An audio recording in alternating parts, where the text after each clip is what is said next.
मागच्या तासाला आपण स्वामी अँड फ्रेंड्स हे प्रकरण आपण पूर्ण केलं होतं. ओके, ते प्रकरण सगळ्याला समजलंय? ओके, सगळ्यांनी पुस्तकं काढायची इथं आणि पुस्तकामध्ये पेज नंबर 74 काढायचे. तर पहा,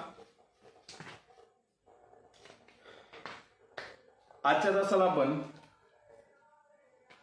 पेज नंबर 74 वरती असणार 2.6 वर्ल्ड हेरिटेज याला आपण सुरुवात करतोय. वर्ल्ड हेरिटेज म्हणजे वारशांचे विश्व असं जरी म्हटले तरीही चालेल. जागतिक वारसा किंवा वारशांचे विश्व, शक्यतो वारशांचे विश्व असं तुम्ही म्हणा, काही अडचण नाही. ओके, आपल्याला जागतिक वारसा स्थळांविषयी माहिती पाहिजे. इथं इट इज अन इन्फॉर्मेटिव्ह, हे एक इन्फॉर्मेटिव्ह दिलेलं आहे. पहा, before going to learn about world heritage, त्या जागतिक वारसा स्थळांना शिकण्याच्या अगोदर will continue with warming up और चिटचॅट ऍक्टिव्हिटी. तर आपण 2.6 वर्ल्ड हेरिटेज या प्रकरणामध्ये असणारी जी वॉर्मिंग अप ऍक्टिव्हिटी आहे किंवा चिटचॅटची ऍक्टिव्हिटी आहे, तर ती चिटचॅटची ऍक्टिव्हिटी पासून आपण सुरुवात करतोय. पहा, I can talk about the world म्हणजे मला कशाविषयी बोलायचंय, किंवा थोडक्यात मी जगाविषयी बोलू शकतो. मग जगाविषयी मला काय बोलायचंय, तर ग्रुप ऍक्टिव्हिटी सांगितली आहे. पहा, form groups of 6 to 8 students, 6 ते 8 विद्यार्थ्यांचे ग्रुप तुम्हाला करायचे सांगितले तिथं. आता शाळेत जर ऍक्टिव्हिटी असेल तर आपण विद्यार्थ्यांचे ग्रुप करू शकतो, बरोबर. पण ऑनलाईन एज्युकेशन मध्ये आपण कल्पना करू शकतो की आपण एका ग्रुपमध्ये आहोत आणि त्याच्यानंतर ती ऍक्टिव्हिटी करताना काय सांगितलंय पहा, each group should select any one continent and share the following information about each.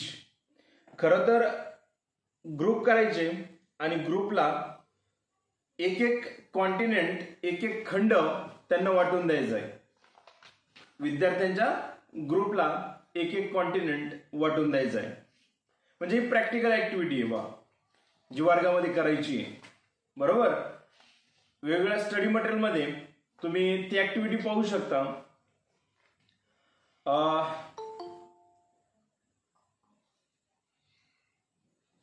पहा, share the following information about each म्हणजे जेवढे ग्रुप आणि जेवढे खंड तुम्ही करणार आहात तेवढ्या खंडांचं, तेवढ्या ग्रुपचं खालील पॉइंटच्या माध्यमातून तुम्हाला माहिती गोळा करायची आहे. म्हणजे तुम्ही माहिती सगळ्या विद्यार्थ्यांनी मिळून गोळा करायची आणि दोघा जणांनी ती क्लासमध्ये प्रेझेंट करायची, बरोबर का. तुमच्या वर्गामध्ये ती प्रेझेंट करायची. त्यानंतर पहिला जो पॉइंट दिलाय त्यातला first point is about important cities. जर समजा आपण एशियन कॉन्टिनेंट जर घेतला, आशिया खंड जर घेतला, कारण आपण आशिया खंडातले आहोत, बरीचशी माहिती आपल्याला आहे. जर आपण आशिया खंड घेतला आणि आशिया खंडाविषयी जर आपण पाहिलं, त्या खंडाच्या इम्पॉर्टंट सिटीज मध्ये आपल्याकडे असणारं नागपूर आहे, मुंबई आहे, कारण मुंबईमध्ये बरेचसे जागतिक व्यवहार चालतात, बरोबर. मग इम्पॉर्टंट सिटीज मध्ये तुम्ही हिडिंगला काय देणार आहात, एशियन कॉन्टिनेंट, म्हणजे इन्फॉर्मेशन अबाउट एशियन कॉन्टिनेंट, आशिया खंड. आशिया खंडाची माहिती आम्ही देत आहोत किंवा आशिया खंडाची माहिती त्या ठिकाणी तुम्हाला द्यायची. नंतर इम्पॉर्टंट सिटीज, बीजिंग आहे जे चायनामध्ये आहे, बरोबर. आपल्या आसपासच्या राष्ट्रांमध्ये असणारी जी महत्वाची शहर आहेत, त्यांच्या कॅपिटल्स आहेत, त्यांचे राजधान्या आहेत, बरोबर. किंवा आयटी सेक्टर आहे, जसं आपल्याकडे बेंगलोर आहे, बरोबर. म्हणजे बंगळुरू आपण त्याला म्हणतो, बँगलोर म्हणतो, बरोबर. तर ते तुम्ही नाव देऊ शकता. त्याच्यानंतर आपली कॅपिटल इंडियाची दिल्ली आहे, ती पण इम्पॉर्टंट सिटी आहे. पण जनरली आपण आशिया खंडातून आपल्याला माहिती आहे, आपण इंटरनेटवर गेलो की आपल्याला बाकीच्या पण माहिती सगळ्या मिळून जातील, तर ते द्यायचंय.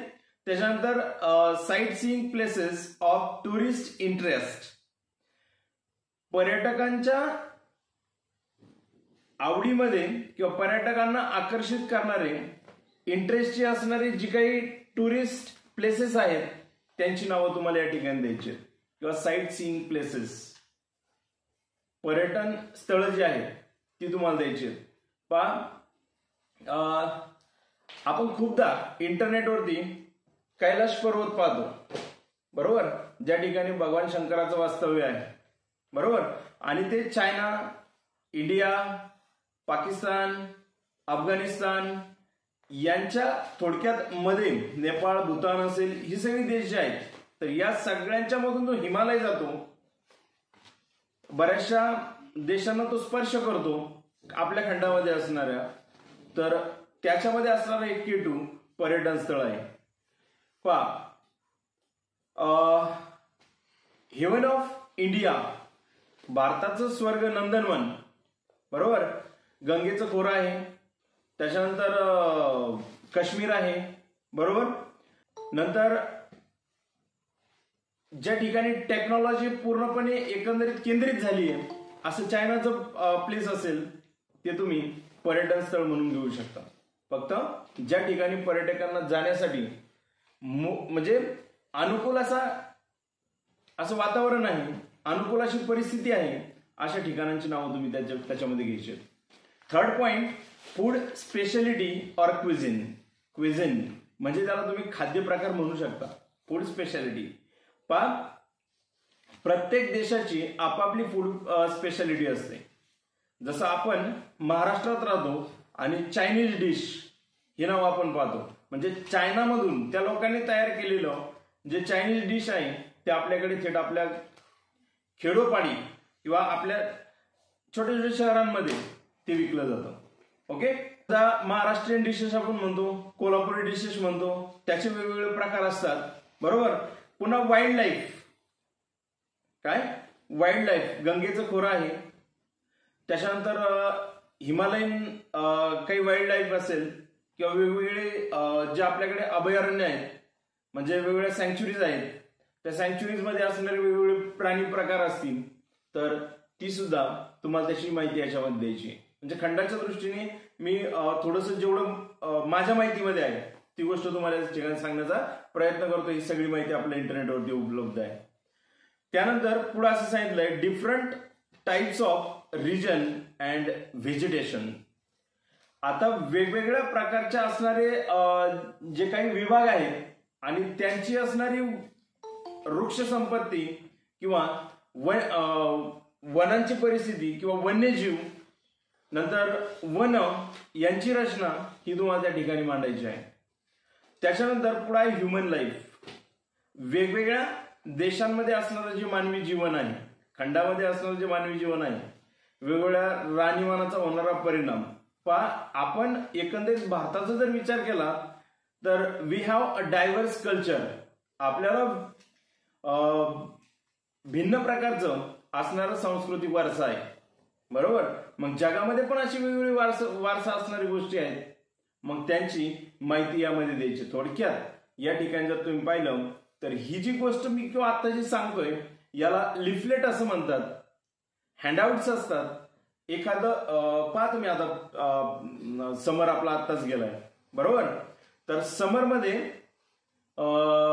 पर्यटन स्थळांची एक जाहिरात पेपरला येत असते. थायलंड ट्रिप आहे, त्याच्यानंतर जपानची ट्रिप आहे, कॅनडा ट्रिप आहे, बरोबर. वेगवेगळ्या पर्यटन स्थळांच्या असणाऱ्या ट्रिप त्याच्या पण आपल्याकडे मोबाईलवरती लिफलेट्स येतात, पहा, त्याच्यावरती पूर्ण माहिती दिलेली असते. पहा तिथं, तर तशाच पद्धतीची गोष्ट या ठिकाणी तयार आपल्याला करायची आणि मग ग्रुप करून वेगवेगळ्या ग्रुपची वेगवेगळ्या खंडाची माहिती, मग आफ्रिका खंडाची माहिती द्यायची आहे, ऑस्ट्रेलिया खंडाची द्यायची आहे, अंटार्क्टिकाची द्यायची आहे, त्याच्यानंतर थोडक्यात अमेरिका असेल, मग या सगळ्या खंडांची माहिती तुम्हाला 7 खंडांची माहिती 7 ग्रुपमध्ये तयार करायची, बरोबर. या ठिकाणी एकक खंडाची माहिती थोडक्यात आपण जुळवण्याचा प्रयत्न केलाय. नाव each group represent from the previously formed groups should narrate the information to the class using proper attractive sentences. या ठिकाणी जी माहिती तुम्हाला प्रत्येक ग्रुपने तयार केली आहे ती माहिती तुम्हाला तुमच्या क्लास समोर वर्गासमोर तुम्हाला ती प्रेझेंट पण करायची, जी अगोदरच मी बोललेलो होतो. त्याच्या खाली सेकंड ऍक्टिव्हिटी सुरू होते पहा. Prepare a travel brochure or leaflet of your native place or any town, historical place, hill station to attract tourists using the points below. आता याच्यामध्ये मी आता एकाच घटकाविषयी सांगणार नाही, किंवा थोडक्यात त्यांनी असं सांगितलंय युअर नेटिव्ह प्लेस. जर मी माझ्या गावाचं जर लिफलेट तयार केलं, म्हणजे प्रत्येकाने आपापल्या गावाचं लिफलेट तयार करा, शहराचं तयार करा, त्याच्यानंतर एखादं हिस्टॉरिकल प्लेस असेल, ऐतिहासिक ठिकाण किंवा ऐतिहासिक स्थळ जे असेल त्याचं पण लिफलेट तुम्ही तयार करू शकता, बरोबर.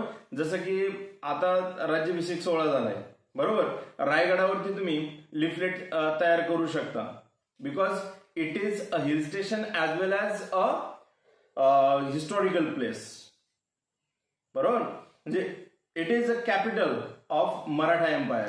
ही मराठा साम्राज्याची राजधानी आहे रायगड, तर त्याच्यावरती तुम्ही तयार करू शकता. त्यानंतर हिल स्टेशन सुद्धा जे काय आपण निसर्गरम्य ठिकाण म्हणतो, तर तशा हिल स्टेशनचं सुद्धा तुम्ही तयार करू शकता. म्हणजे दोन्हीचं एकत्रीकरण रायगडामध्ये आहे. हिल स्टेशन जर म्हणलं तर आपल्याला लोणावळा, खंडाळा किंवा थोडक्यात माथेरान असेल किंवा तिकडं महाबळेश्वर असेल, याच्यावरती आधारित तुम्हाला लिफलेट करायचं. पूर्वी पेपरला याच्यावरती पूर्ण 5 मार्काचा प्रश्न होता. ज्यावेळेस हा 100 मार्काचा पेपर असायचा इंग्लिशचा, एकदाच झाला तो, बरोबर. तर त्या 100 मार्काच्या पेपरमध्ये हा प्रश्न 5 मार्काला होता. लिहायला एकदम सोपा, बरोबर. फक्त आपल्याला हे कळलं पाहिजे की हिल स्टेशन म्हणजे काय, नंतर पिलग्रिमेज म्हणजे काय. पिलग्रिमेज म्हणजे थोडक्यात रिलिजियस प्लेस, धार्मिक स्थळ, त्याला पिलग्रिमेज असं म्हणतात. मग पिलग्रिमेज वरती जर आलं, तुम्ही शिर्डीवरती लिहू शकता, तुम्ही जेजुरीवरती लिहू शकता, पंढरपूरवरती लिहू शकता, किंवा जे धार्मिक स्थळ आहेत त्या ठिकाणावरती तुम्ही लिहू शकता. त्याच्यानंतर जर समजा हिस्टॉरिकल आलं तर रायगडाचं उदाहरण आता मी सांगितलंय. त्याच्यानंतर एनी टाउन, सिटी, प्लेस जर आलं, नेटिव्ह प्लेस, तुमचं राहण्याचं ठिकाण जे आहे त्या ठिकाणाचं तुम्ही लिफलेट तयार करू शकता. आणि इतकं आकर्षक तयार करायचंय टू अट्रॅक्ट द टुरिस्ट. जे टुरिस्ट आहेत, पर्यटक आहेत, त्या पर्यटकांना आकर्षित करण्यासाठी तुम्हाला ते लिफलेट तयार करायचंय. त्याच्यानंतर ते आता त्यांनी पॉइंट टू पॉइंट लिहायचे. ते वरती तुम्ही त्याचं नाव देणार आहात आणि खाली तुम्ही त्याची पॉइंट टू पॉइंट माहिती देणार आहात. ओके. तर पाहत दिलं नियरेस्ट रेल्वे स्टेशन. समजा तुम्ही महाबळेश्वरवरती लिहिताय, तर थोडक्यात सातारा किंवा महाबळेश्वर हिल स्टेशनच्या जवळ असणारं जे काही रेल्वे स्टेशन आहे ते तुम्ही देऊ शकता. नियरेस्ट एअरपोर्ट ते तुम्ही देऊ शकता. जर समजा तुम्ही एरोलँड अजंता केव्ज याच्यावरती जर लिफलेट तयार करत असाल, तर नियरेस्ट रेल्वे स्टेशन जे आहे ते संभाजीनगर रेलहेड म्हणून त्याला तुम्ही ओळखता. जुनं त्याला औरंगाबाद रेलहेड म्हटलं जायचं, तर ते नाव तुम्ही देऊ शकता. फक्त kilometres from the hill station ते तुम्हाला तिथं द्यावं लागतं. त्याच्यानंतर नियरेस्ट एअरपोर्ट संभाजीनगर एअरपोर्ट आहे म्हणजे चिकलठाण्याला, तर ते तुम्ही त्या ठिकाणी देऊ शकता. त्याच्यानंतर तुम्हाला नियरेस्ट बस स्टँड जे आहे तर ते संभाजीनगर आहे. नंतर टॉप 5 स्पॉट्स टू व्हिजिट. त्या ठिकाणी भेट देण्यासाठी असणारे जे टॉप 5 स्पॉट्स आहेत ते तुम्हाला द्यायचे.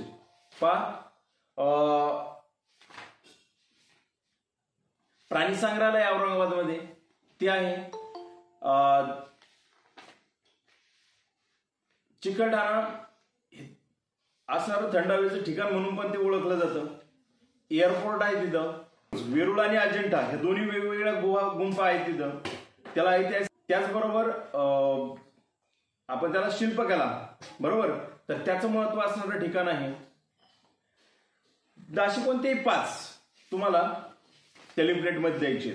त्याच्यानंतर special features of this spot, त्या स्पॉटचे special features. First special feature of Ellora and Ajanta caves कोणतं असेल तर it is an historical place.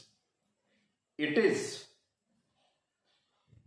Has an importance of archaeology. ते तुम्हाला त्या ठिकाणी पाहायला होईल. स्थापत्यकलेचं उत्कृष्ट उदाहरण आहे ते, बरोबर. अभियांत्रिकीचं उदाहरण आहे. कोरीव काम त्या ठिकाणी दिलेलं आहे. स्कल्पचर्स त्या ठिकाणी दिलेले आहेत ऑफ लॉर्ड गौतम बुद्धा, बरोबर. गौतम बुद्धाचे वेगवेगळे त्या ठिकाणी स्टॅच्यूज तयार केलेले आहेत, बरोबर. म्हणजे अशा पद्धतीने तुम्हाला वेगवेगळे जे काही फीचर्स आहेत, त्याची वैशिष्ट्य आहेत, ती तुम्हाला द्यायची. मग जर तुम्ही तुमच्या गावाचं करत असाल किंवा शहराचं करत असाल तर शहराची वैशिष्ट्य काय आहे, बरोबर. It is a well situated city असं तुम्ही म्हणू शकता, बरोबर. अहिल्यानगरचं द्यायचंय किंवा मुंबईचं द्यायचंय किंवा साताऱ्याचं द्यायचंय किंवा नागपूरचं द्यायचं. कोणतंही शहर त्याचं असणारं जे इम्पॉर्टन्स आहे, त्याचे असणारे जे फीचर्स आहेत ते तुम्हाला याच्यामध्ये द्यायचे. त्याचबरोबर पुढे आहे हॅव फन ऑर एंटरटेनमेंट. म्हणजे त्या ठिकाणी कोणती एंटरटेनमेंटची पद्धत किंवा कोणते एंटरटेनमेंटचे प्रकार अवेलेबल आहेत ते तुम्हाला सांगायचंय. एखादं थिएटर असेल, फेमस थिएटर, त्याचं तुम्ही नाव देऊ शकता. एखादं फनफेअर स्पॉट असेल तो तुम्ही देऊ शकता, जो वर्षानुवर्ष चालतो. एखादी कायमस्वरूपीची सर्कस असेल त्याचं नाव तुम्ही तिथे देऊ शकता, बरोबर. म्हणजे थोडक्यात एखादा स्विमिंग पूल असेल, बरोबर. त्यानंतर एखादा थ्रिलर शो त्या ठिकाणी असेल किंवा एखादा ऍडव्हेंचरस पॉइंट असेल तर तो तुम्ही त्या हॅव अ फन आणि एंटरटेनमेंट त्याच्यामध्ये देऊ शकता. नंतर mouth watering or special cuisine, वेगवेगळे खाद्यपदार्थ. जसं मुंबई म्हणलं की वडापाव, बरोबर, तो फेमस आहे. मुंबईचं बरंचसं जीवनमान त्याच्यावरती अवलंबून आहे, आपण ते देतो. तशा पद्धतीने जे महाराष्ट्रीयन डिशेस संभाजीनगरमध्ये असतील त्या तुम्ही देऊ शकता. तिथं आणखीन वेगळी स्पेशालिटी काय असेल ती देऊ शकता. कोल्हापूरमध्ये गेलं तर कोल्हापूर डिशेस आहेत. पांढरा रस्सा इंग्लिशमध्ये द्यायचं, पांढरा रस्सा, तांबडा रस्सा, ही नावं तुम्हाला ज्यावेळेस लिफलेट तयार करायचे किंवा तुम्ही ज्यावेळेस एखाद्या हिल स्टेशनची माहिती देणार आहात, डिस्क्राईब करणार आहात, त्यावेळेस तुम्ही सरळ सरळ ते मराठी शब्द तुम्ही इंग्लिशमध्ये मेसेज लिहिल्यासारखे लिहू शकता, कारण ती त्याचं एक वैशिष्ट्य आहे. मग आपण थोडं त्या पांढऱ्या रस्त्याला व्हाईट सूप म्हणणार आहे आणि व्हाईट सूप म्हणले आपल्या महाराष्ट्रीयन लोकांना कळलं पाहिजे व्हॉट इज इट, त्याला काय म्हणतात, बरोबर. मग देताना ते व्यवस्थित द्यायचं, कारण पर्यटकांना आकर्षित करतोय आपण, हे पण लक्षात घ्या.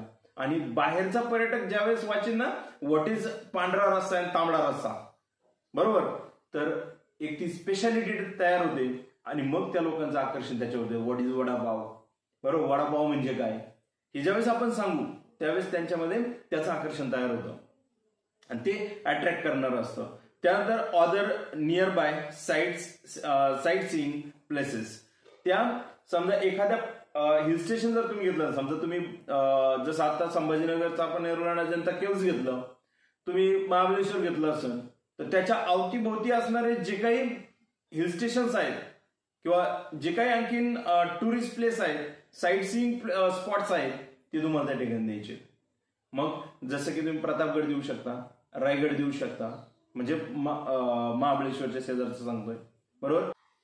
प्रतापगड, रायगड, त्याच्यानंतर बीचेस आहेत खाली उतरल्याच्या नंतर. त्याचबरोबर इकडे विशाळगड आहे, बरोबर, त्याचंही नाव तुम्ही देऊ शकता.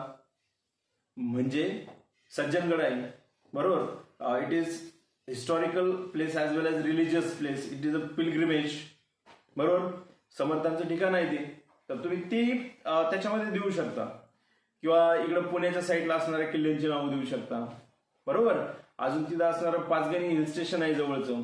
अशी तुम्ही near by site seeing places ते त्या ठिकाणी द्यायचे आणि खाली हॅपी जर्नी असं केलं. म्हणजे हे तयार करताना फक्त अशा पॉइंट्समध्ये नाही, लिहिताना व्यवस्थित डेकोरेट करून लिहायचंय, कारण आपल्याला ते पेपरला पब्लिश करायचं. ओके, तर कॉन्टॅक्ट दिलेला आहे.